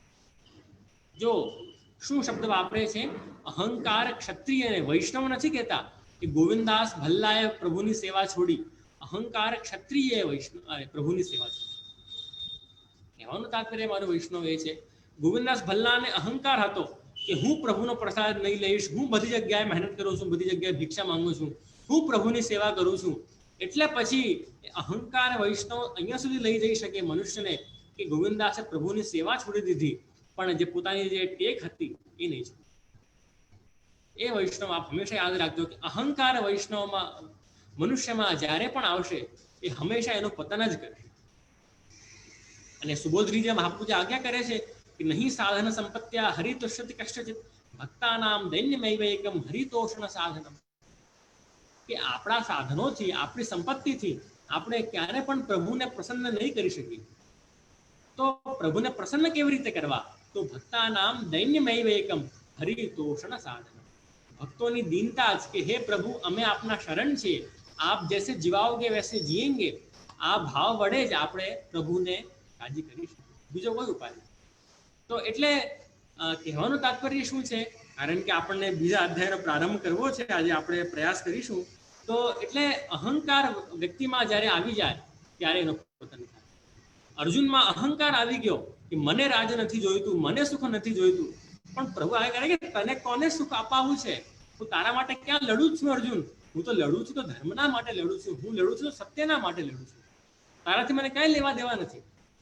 તો એવી રીતે જે શરૂઆત થઈ ભગવદ્ ગીતાની, અને પછી સમસ્ત ચર્ચાઓ થઈ છે, અને પછી અંતિમમાં વૈષ્ણવ જે આપ શ્લોક જોશો, અર્જુન ખૂબ સરસ સરસ લોજિકો આપે છે કે પ્રભુ આ લોકોને હું મારીશ તો કુલના ધર્મનું નાશ થશે, સમાજમાં વ્યભિચાર ફેલાઈ જશે, કુલની સ્ત્રીઓનો નાશ થશે, વર્ણ સંકર પ્રજા ઉત્પન્ન થશે.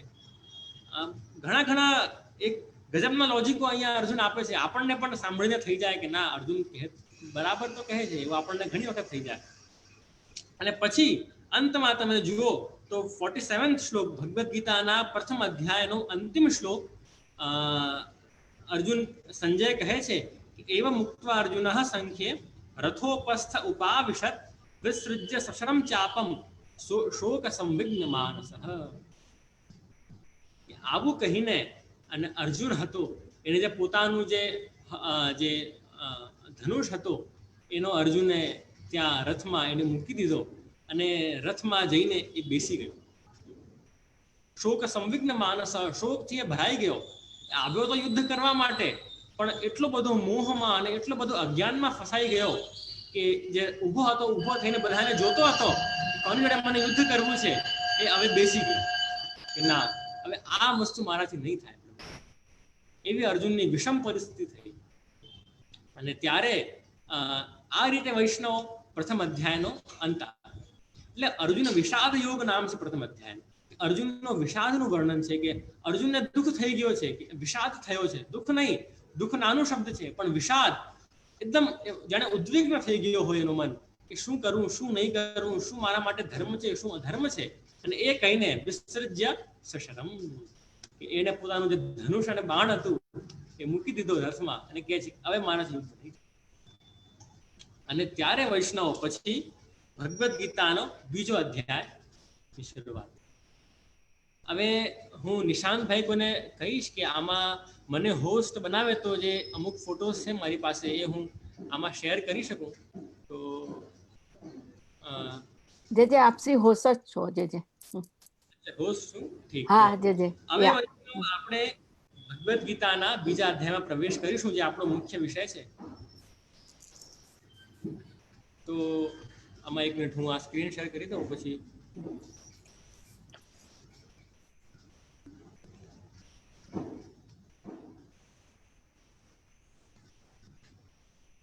બધા પાસે હોય નહીં હોય ગીતાજી, એટલે અમુક જે બીજા અધ્યાયના શ્લોકો છે એ આજે અહીંયા આપણી પાસે સ્ક્રીનશોટ ઉપલબ્ધ છે એના.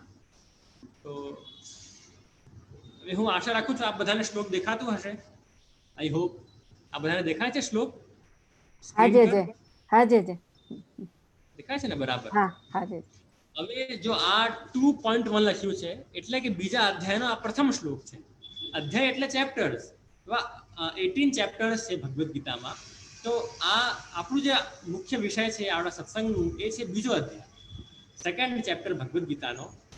હવે ભગવદ્ ગીતા વૈષ્ણવ આપ બધાની જાણ માટે કહું કે બધા અધ્યાયના છે ને નામ આપવામાં આવે છે. અર્જુન વિષાદ યોગ નામ, સાંખ્ય યોગ, ભક્તિ યોગ, કર્મ સંન્યાસ યોગ. એટલે બધા ચેપ્ટરનું સાર શું છે, કયા વિષયમાં એ અધ્યાય લખવામાં આવ્યો છે, એ વિષય એના અનુસંધાનમાં બધા અધ્યાયોના નામ છે. પ્રથમ અધ્યાય આપણે જોઈ આવ્યા, એનું નામ હતું અર્જુન વિષાદ યોગ, કે અર્જુનના દુઃખનું વર્ણન છે. અર્જુનને વિષાદ થઈ ગયો છે, હવે એ લડવા માટે તૈયાર નથી, એ હારી ગયો છે પોતાની હિંમત, કે હવે મારાથી નહીં થાય. અને પછી આ બીજો અધ્યાય છે સાંખ્ય યોગ. શું નામ છે આનું? સાંખ્ય યોગ. આપ બધા ધ્યાન રાખજો.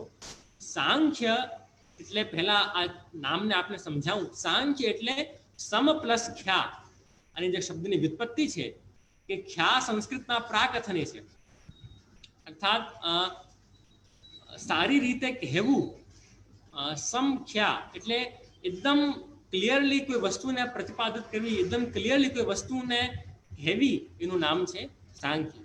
આ બધા સમજી ગયા હશો કે કોઈ પણ જ્ઞાન, એનું સાંખ્યનું બીજું નામ છે જ્ઞાન. કોઈ પણ વસ્તુને સ્પષ્ટ રીતે કહી દેવી, એનું નામ છે સાંખ્ય. હવે આપણને પ્રશ્ન થાય કે આ જે આપ સાંખ્ય વિશે ભણાવો છો, પણ આ તો પછી હમણાં અમારા પુષ્ટિ માર્ગીઓનો આમાં શું ફાયદો? આપણે બધા તો ભક્તિ માર્ગીએ છીએ. નહીં વૈષ્ણવ, આ જેમ મેં પહેલા કીધું કે આ ભગવદ્ ગીતા શુદ્ધ પુષ્ટિ માર્ગનું જ ગ્રંથ છે. આ શુદ્ધ પુષ્ટિ માર્ગનો ગ્રંથ નથી. એ જેના પણ મનમાં આ ભ્રમ હોય આજે જ કાઢી નાખજો, આજ સેકન્ડ આ બધા કાઢી નાખજો એ ભ્રમ. આ શુદ્ધ પુષ્ટિ માર્ગીય ગ્રંથ જ છે. અને શાસ્ત્રાર્થ પ્રકરણમાં તો મહાપ્રભુજી આજ્ઞા કરે છે કે વૈરાગ્ય થયું, જ્ઞાન થયું, યોગ થયું, તપ થયું, પ્રેમ થયું. આ બધી વસ્તુઓનો પ્રભુની સેવામાં ઘણો ઉપયોગ છે. હવે મહાપ્રભુજી એમાં આજ્ઞા કરે છે કે જ્ઞાનનો કેમ એમાં ભક્તિમાં ઉપયોગ છે? તો જો તમને ખબર જ નહીં હોય કે નિત્ય શું છે અને અનિત્ય શું છે, શું પરમાનન્ટ છે અને શું ટેમ્પરરી છે, જો એ તમને ખબર જ નહીં હશે, તમે કેવી રીતે સારી વસ્તુઓને તમે પકડી શકશો? પછી તમે બધા ભ્રમિત થઈ જશો. નહીં જવા જે વસ્તુ પાછળ તમે બધા જશો, અને જે વસ્તુ પાછળ જવું જોઈએ એ પાછળ આપ નહીં જશો. ઘણી વખત ઉદાહરણ બહુ પ્રચલિત છે કે તમારો મોબાઈલ તમને કેટલા દિવસ સુખ આપશે? 2 મહિના, 3 મહિના. તમારી ગાડી તમને 8 દિવસ, 8 મહિના, 10 મહિના સુખ આપશે. તમારા નવો ઘર તમને 12 મહિના સુખ આપશે. પણ એવું કઈ વસ્તુ છે જે તમને પરમાનન્ટ સુખ આપશે? તો એ છે આજ. એટલે આજ છે વૈષ્ણવ જે પરમાનન્ટ છે. એટલે આપણે શું કહીએ કે હિન્દુ સનાતન ધર્મ, સનાતન એટલે નિત્ય છે, જે પરમાનન્ટ છે. એવું નથી કે આજે લાગુ પડે છે અને કાલે લાગુ નથી પડતું, એવું નથી. હવે તમે જ વિચારો વૈષ્ણવ, આ કેટલા હજારો વર્ષો પહેલા આ શ્લોકો લખાયા છે, છતાં આજે પણ 2020માં પણ આપણે આ શ્લોકો ભણીએ છીએ. અને એ લોકોની એનો જે અર્થ જે લાગુ પડે છે આપણને આજે પણ એટલો જ એપ્લિકેબલ છે ભગવદ્ ગીતાના શ્લોકોનો અર્થ. એવું નથી કે આ તો 5000 વર્ષો પહેલા લખાઈ ગયું એટલે આપણને આજે શું એનાથી લેવા દેવા. નહીં, આપણે જેમ જેમ જોઈશું તમને લાગશે એક એક શ્લોક વૈષ્ણવ આમ તમારી માટે આઈ ઓપનર હશે. ઓહો, એવું તમને ખબર જ નહીં હોય એવી વાતો ભગવદ્ ગીતામાં કરવામાં આવી છે આ બીજા અધ્યાયમાં. તો કહેવાનું તાત્પર્ય મારું એ છે કે જ્યારે આપણને ખબર હશે કે સારું શું અને ખરાબ શું, નિત્ય શું, અનિત્ય શું, પરમાનન્ટ શું, ટેમ્પરરી શું, તો ત્યારે જ તો વૈષ્ણવ આપણે જે ટેમ્પરરી છે એનો આપણે ત્યાગ કરીશું અને પરમાનન્ટ છે એની પાછળ જઈશું, અને ત્યારે જ આપણે સેવા કરીશું. બાકી તો આપણે મોજ શોખમાં જ લાગ્યા રહીશું. તો એટલે જ્ઞાનનો પુષ્ટિ માર્ગમાં એક અભૂતપૂર્વ મહત્વ છે. તો સાંખ્ય એટલે જ્ઞાન બરાબર કહેવું. તો અર્જુનને વિષાદ થઈ ગયો પહેલા અધ્યાયમાં, બરાબર. હવે પ્રભુ એટલે હવે એને સમજાવવાના છે કે તું કેમ આ લોકોને મારવામાં કઈ વાંધો નથી. હે અર્જુન, તને કેમ પોતાના જ ગુરુઓને મારવું એમાં કઈ વાંધો નથી. તો એ વસ્તુ પ્રભુ અહીંયા પ્રતિપાદિત કરશે.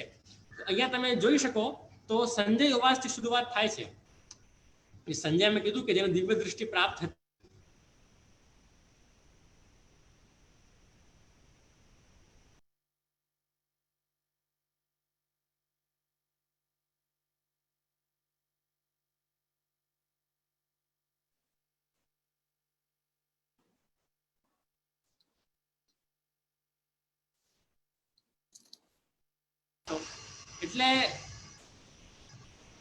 એટલે પોતાના સખાને આવી ખરાબ સ્થિતિમાં જોઈને પ્રભુ હવે હસ્યા. એટલે તમ તથા કૃપયા વિષ્ણમ, અર્જુન એકદમ કૃપણ થઈ ગયો છે. એકદમ શું કહો એને, દીનતા પણ નહીં પણ એકદમ કૃપણ થઈ ગયો છે. એટલે ખબર નથી પડતી, ઉદ્વિગ્ન થઈ ગયો છે કે શું કરું, શું નહીં કરું, શું સારું, શું ખરાબ. અને એટલે હવે એટલે પછી વિષિદંતમ ઇદમ વાક્યમ ઉવાચ એટલે કહેવું. ઉવાચ સંસ્કૃતમાં એટલે કહેવું. મધુસૂદન એટલે પ્રભુનું નામ. તો પ્રભુએ આ વાક્ય પછી અર્જુનને કહ્યું. હવે પછી કયું વાક્ય કહ્યું એ હવે બીજા શ્લોકમાં જો. હું આશા રાખું છું કે આપ બધાને બીજો શ્લોક દેખાતું હશે, સ્ક્રીન પર બધાને દેખાય છે બીજો શ્લોક, બીજો અને ત્રીજો શ્લોક. તો શ્રી ભગવાન વાચ, ભગવાન કહે છે કુતસ્ત્વા કશ્મલમિદમ વિષમે સમુપસ્થિતમ અનયાર્દુષ્ટમ અસ્વર્ગ્યમ અકીર્તિકરમ અર્જુન. પ્રભુ હસ્યા અહીંયા અને પ્રભુ કહે છે કે હે અર્જુન, કે તારામાં આટલું અજ્ઞાન, આટલી બેકારની વાત તારા દિમાગમાં આવી કેવી રીતે, અને એ પણ વિષમે સમુપસ્થિતમ. આ વિષમ સ્થિતિમાં તારા સામે તને આવું કેમ મોહ થાય છે? શું તને ખબર નહીં હતી એટલા મહિનાઓથી કે આપણે યુદ્ધ કરવાના છીએ? તમે વિચારો કે યુદ્ધ તો પહેલાથી નક્કી થઈ ગયું હતું. એવું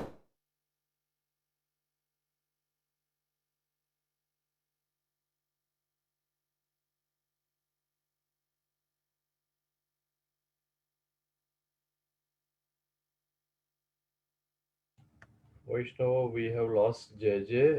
JJ હમણાં ફરીથી પાછા આવી જશે. Hello, yes JJ, you are good. અવાજ આવે છે મારી? હા JJ. હા, સ્ક્રીન શેર પાછી કરી દો. બધાને દેખાયો હવે શ્લોક? હા JJ. હા, તો હવે પ્રભુ અહીંયા આજ્ઞા કરે છે. ભગવાન શ્રી ભગવાન ઉવાચ, ભગવાન કહે છે કુતસ્ત્વા કશ્મલમિદમ વિષમે સમુપસ્થિતમ. હે અર્જુન, આ આટલું ખરાબ જ્ઞાન અને બેકારનું જ્ઞાન તને ક્યાંથી આવી ગયું, ને એ પણ વિષમે સમુપસ્થિતમ.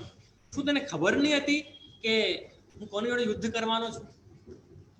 એવું તો નથી કે રાત્રે નક્કી થયું હોય અને સવારે યુદ્ધ થઈ ગયું હોય. કેટલા પહેલાના મહિનાઓથી નક્કી હતું કે યુદ્ધ થવાનું છે, અને તને ખબર જ હતી કોણ કોણ તારી સામે આવવાનું છે. હવે આવી તું કેવી વાત કરે છે? અને જો તું પહેલા તે કીધું હોત કે નથી લડવું મને, કે આ મારા માટે બરાબર નથી, તો કદાચ આપણે માની પણ લેતા કે ચાલ ભાઈ તું હવે રહેવા દે, નહીં લડ. પણ હવે તું બંને સેનાની વચ્ચે તે કીધું કે સેનાયોર ઉભયોર મધ્ય રથમ સ્થાપય મેચ્યુત. એ કીધું કે બંને સેનાની વચ્ચે મારું રથ સ્થાપિત કરો, અને હવે તું એ લોકોને જોઈને કહે છે કે ના હવે તો હું નહીં લડું. આ કેવી તો મૂર્ખો જેવી વાત કરે છે અર્જુન. તમે વિચારો વૈષ્ણવ, હું એક ઉદાહરણ આપું કે જેમ કોઈ છોકરો હોય, કોઈ લડકો હોય, છોકરો, હવે એની લગ્નની વાત ચાલતી હોય, એની સગાઈની વાત થાય, જે છોકરી હોય એને જોડે એનું નક્કી થવાનું હોય, બધું 6-8 મહિનાથી ચાલતું હોય, 1 વર્ષ થઈ જાય, બંને વાત કરતા હોય ને બધું થાય. હવે બધા મહેમાનો આવી ગયા હોય, શાદીની એકદમ તૈયારી હોય, અને હસ્તમિલાપનો સમય હોય, અને જ્યારે હસ્તમિલાપ કરવાનો હોય ત્યારે આ વરરાજા કહી દે કે ના ના, હું તો હસ્તમિલાપ નહીં કરીશ, આ તો મારા માટે બરાબર નથી. શું એ મૂર્ખતા નહીં કહેવાય? તો શું વરરાજાને ખબર નહીં હતી કે 8 મહિના જોડે હું કોની જોડે લગ્ન કરવાનો છું? ખબર જ હતી કોની જોડે લગ્ન કરવાનો છું, કેવો ત્યાં માહોલ હશે. અને ત્યાં જઈને વરરાજા કહી દે, છોકરો કહી દે કે ના, આ તો મારા માટે હિત નથી, આ તો મારો, હું તો લગ્ન નહીં કરી શકું. શું એ મૂર્ખતા નહીં કહેવાશે વૈષ્ણવ? મૂર્ખતા જ છે. એટલે પ્રભુ અર્જુનને સમજાવે છે કે શું અર્જુન, તને ખબર નહીં હતી કે તને કોની જોડે યુદ્ધ કરવાનું છે? તું આવી કઈ વાત કરે છે તું અર્જુન? અને પછી પ્રભુ ત્રીજા શ્લોકમાં તમે જોશો સ્ક્રીનમાં, પ્રભુ આજ્ઞા કરે છે ક્લૈબ્યમાસ્મકમઃ પાર્થ. પ્રભુ આજ્ઞા કરે છે કે હે અર્જુન, આ નપુંસકો જેવી વાત નહીં કરીશ જરા પણ. પ્રભુ ડાંટે છે જાણે અર્જુનને. ક્લૈબ્યમ એટલે નપુંસકતા. હે અર્જુન, તું ક્ષત્રિય છે, તું વીર છે, તું પુરુષ છે, આ કેવી નપુંસકો જેવી વાત કરે છે? ક્લૈબ્યમાસ્મકમઃ પાર્થ નૈતત્ ત્વયિ ઉપપદ્યતે. આ કોઈ તને સારું લાગે છે? તું એટલો ભારત વર્ષનો શ્રેષ્ઠ યોદ્ધા છે, તું એટલો કાબિલ ધનુર્ધર છે, અને તું આવી વાત કરે છે કે હું મારીશ નહીં ને હું યુદ્ધ નહીં કરીશ? આ કઈ વાત કરે છે તું અર્જુન? વૈષ્ણવ આમાં પણ જુઓ તો પ્રભુ અર્જુનને શું કહે છે? નપુંસક. હવે શબ્દ વાપરવાના વૈષ્ણવ અધિકાર હોય છે. એક વાત સમજો આપ બધા, આપણે કોઈને પણ કાંઈ પણ નહીં કહી શકીએ. હવે જેમ એક શેઠ અને શેઠાણીનો પ્રસંગ આવે છે કે એક શેઠ અને શેઠાણી હતા, તો જે શેઠજી હતા એને સવારે શેઠાણીએ ચા આપી, તો બહુ સરસ ચા લાગી શેઠજીને. તો એને શેઠાણીને કીધું કે વાહ ગાંડી, આજે તો તે બહુ સરસ ચા બનાવી. ત્યાં જે એનો જે નોકર હતો, પૈસાવાળા હતા બંને, એટલે નોકર બાજુમાં ઝાડુ પોછો કરતો હતો, ત્યાં પોતા કરતો હતો. એ સાંભળી ગયો કે શેઠાણીને શેઠ શું કહે છે, ગાંડી. અને શેઠાણી બહુ ખુશ થઈ ગયા કે વાહ, ચાલો મારા પતિને મારી ચા સરસ લાગી. તો હવે તો જે શેઠાણી હતા એ થોડા ગુસ્સાવાળા હતા અને નોકર પાસે બહુ કામ લેવડાવતા એવા હતા.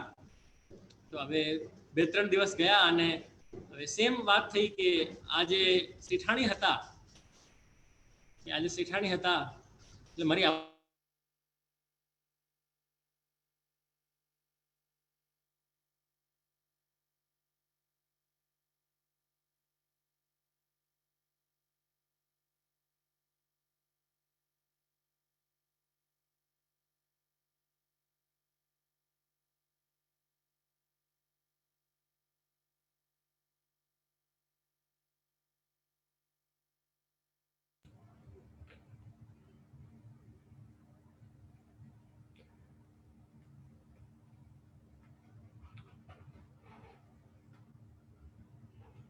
વૈષ્ણવો, જય જયનો ફોનનો સિગ્નલ બહુ લો છે, હમણાં ફરીથી આવી જશે.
સ્મિતાબેન, જય જય પાછા આવે છે?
કલ્પેશભાઈ, હા જે ના આવે ત્યાં સુધી અધ્યાય બીજાના શ્લોક બોલું હું. હા જે પાછા આવી ગયા છે. એક જ મિનિટ, જે બિરાજે છે.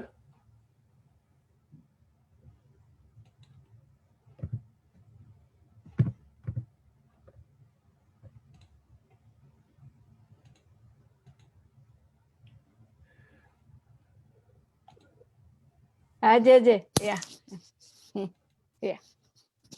વોઇસ નથી આવતો આપનો. એક જ મિનિટ સ્મિતાબેન, જે એક જ મિનિટ. હા જે આપ અનમ્યુટ કરો. હા હવે આવ્યો અવાજ બરાબર? હા જે હા, વાઈફાઈ નો બધું ગડબડ ચાલે છે અહીંયા એટલે.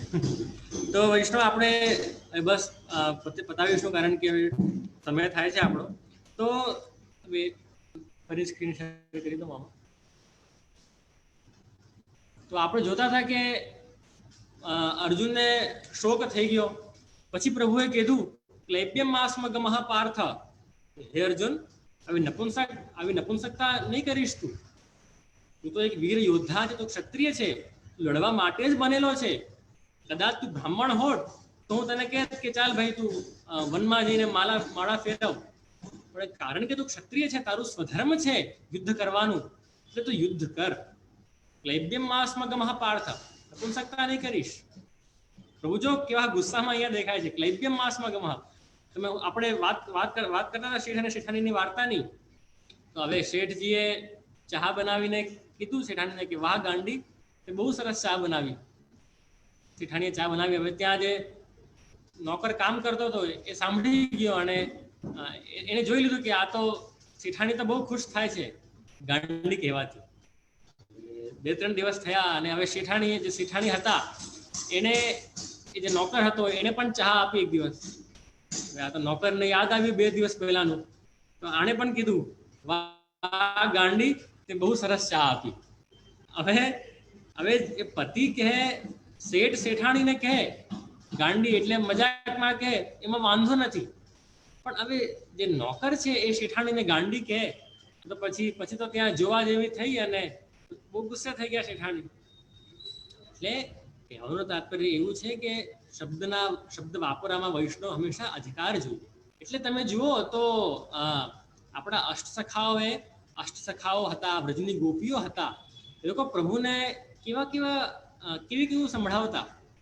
દાન લીલા જુઓ તો એમાં પ્રભુને ગોપીઓ કહે છે, હા વૈષ્ણવ સાંભળજો, આપ ચાલસો ચાલીએ યહ બડન કી રીત. હે પ્રભુ, તમે ચાલથી ચાલો, આપ ઢંગથી ચાલો. જગતને ચલાવવા વાળાને એ ગોપીઓ કહે છે કે તમે ઢંગથી ચાલો. બતાવો, ઈશોપનિષદ કહે તદ્ધાવતો અન્યાન અત્યજિત તિષ્ઠન. એ તો બધાને ચલાવે છે, એ જે સ્થિર છે એનાથી પણ એ દોડી જાય છે આગળ. એવાને ગોપીઓ કહે છે કે આપ ચાલસો ચાલીએ યહ બડન કી રીત. ગોપી કહે છે. તો એવું જે અધિકાર છે ગોપીઓનો, અષ્ટસખાઓનો, એ પ્રભુમાં કેવી રીતે? કારણ કે એ લોકોને પ્રભુમાં એટલો અધિકાર હતો કે પ્રભુ અમારા છે. તો એટલે અહીંયા તમે જુઓ તો પ્રભુ અર્જુનને, કારણ કે સખા હતા, એ કહે છે ક્લૈબ્યમ માસ્મ ગમઃ પાર્થ નૈતત્તિ પદ્યતે ક્ષુદ્રમ હૃદય દૌર્બલ્યમ ત્યક્ત્વા ઉત્તિષ્ઠ પરંતપ. હે, આ તારું જે હૃદયની દુર્બલતા છે, જે આ ક્ષુદ્ર જેવું તારું ભાવ છે, એને છોડ અને ઉત્તિષ્ઠ. જો આમાં તમે જોશો 3જા શ્લોકમાં, ત્યક્ત્વા ઉત્તિષ્ઠ, હે અર્જુન ઊભો થઈ જા અને યુદ્ધ કર. તો આવી રીતે પ્રભુએ ઉપદેશ આપ્યો અને ઘણી ચર્ચાઓ વૈષ્ણવ આમાં તો કરી શકાય, પણ આજે આપણી પાસે એટલો હવે આપણો સમય સમાપ્ત થઈ ગયો છે આજનો, એટલે આપણે આગળ નહીં વધીશું. તો આવતીકાલે પછી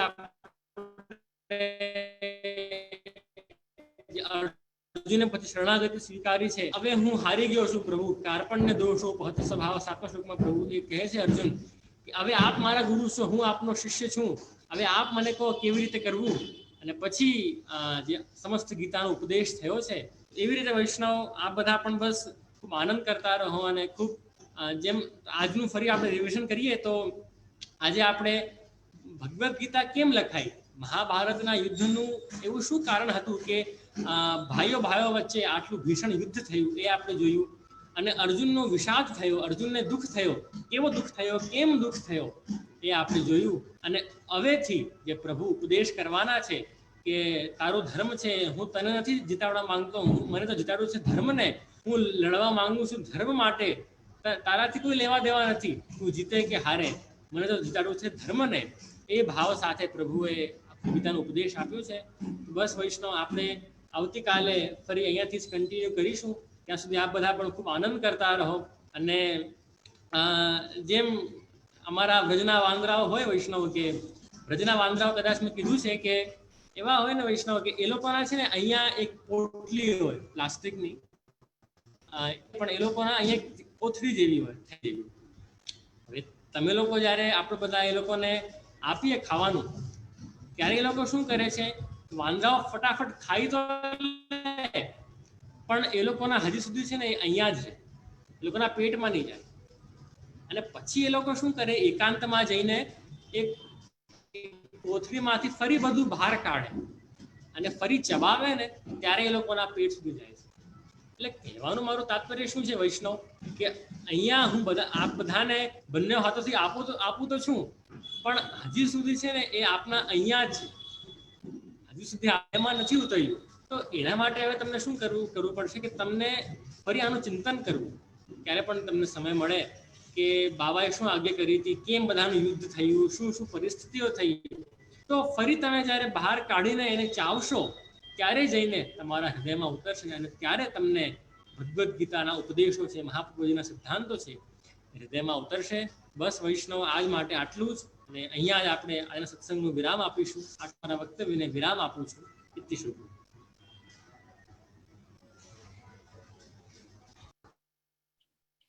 જે આપના ચરણોમાં દંડવત પ્રણામ. બહુ સુંદર ગીતાજી વિશે એ કોઈ વૈષ્ણવોએ કોઈ અમે સાંભળ્યું જ નહોતું. ફર્સ્ટ ટાઈમ આટલું બધું આપશ્રીએ સમજાયું, બહુ જ આનંદ થયો. અને આપશ્રી કાલે આપશ્રી બિરાજજો ટાઈમે. જે દંડવત પ્રણામ. જરૂર જરૂર જરૂર. જે ભાર્ગવના દંડવત પ્રણામ.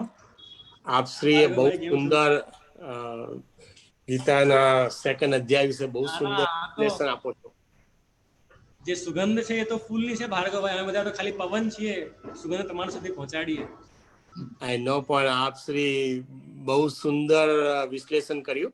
અને 2 દિવસ માટે આવી રીતે જ આપની આતુરતાથી રાહ જોઈશું. અને શ્રીજી મંદિર ટ્રસ્ટી અને મંદિર મેનેજમેન્ટ તરફથી આપને દંડવત પ્રણામ. અને we really appreciate. Very nice.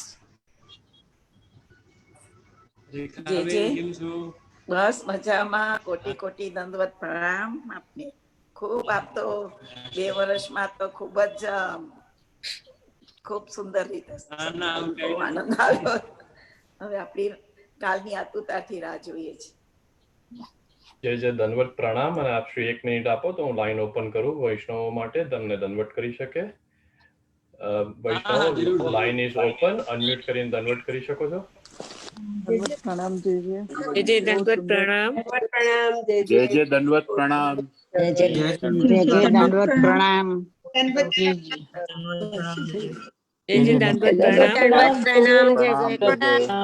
દંડવત પ્રણામ.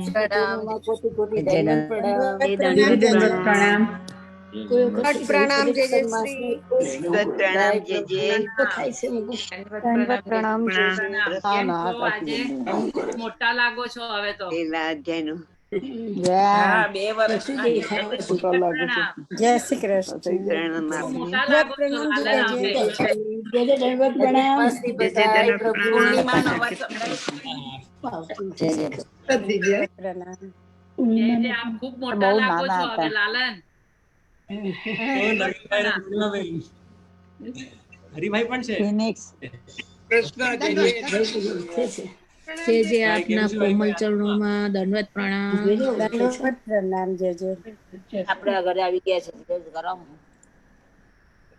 જેને યાદ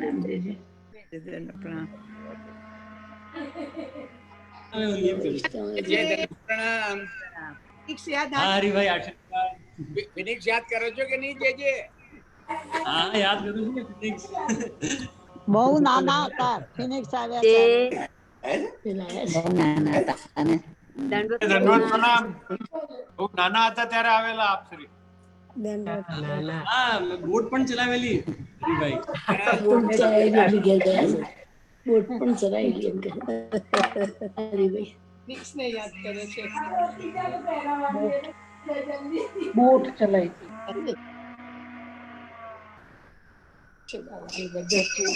પ્રણામ જય જય. હા જય જય. સાંડિયાગો છે જય જય. જે જે કોણ મનસુખભાઈ મનસુખભાઈ. સાંડિયાગો આપણે જતા હતા ને જયભાઈ ને ત્યાં જયભાઈ ને ત્યાં હા બા દાદા. વાહ વાહ સરસ. હા.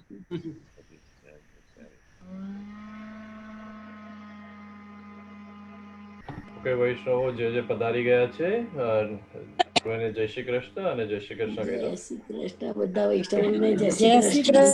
જય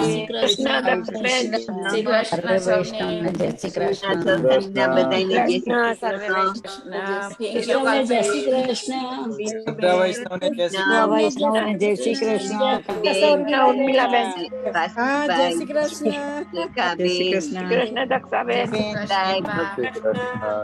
જય શ્રી કૃષ્ણ. દક્ષાબેન જય શ્રી કૃષ્ણ. કાલે મળીએ. જય શ્રી કૃષ્ણ. જય શ્રી કૃષ્ણ. જય શ્રી કૃષ્ણ. દક્ષાબેન. શ્રી કૃષ્ણ. શ્રી કૃષ્ણ. રેખાબેન.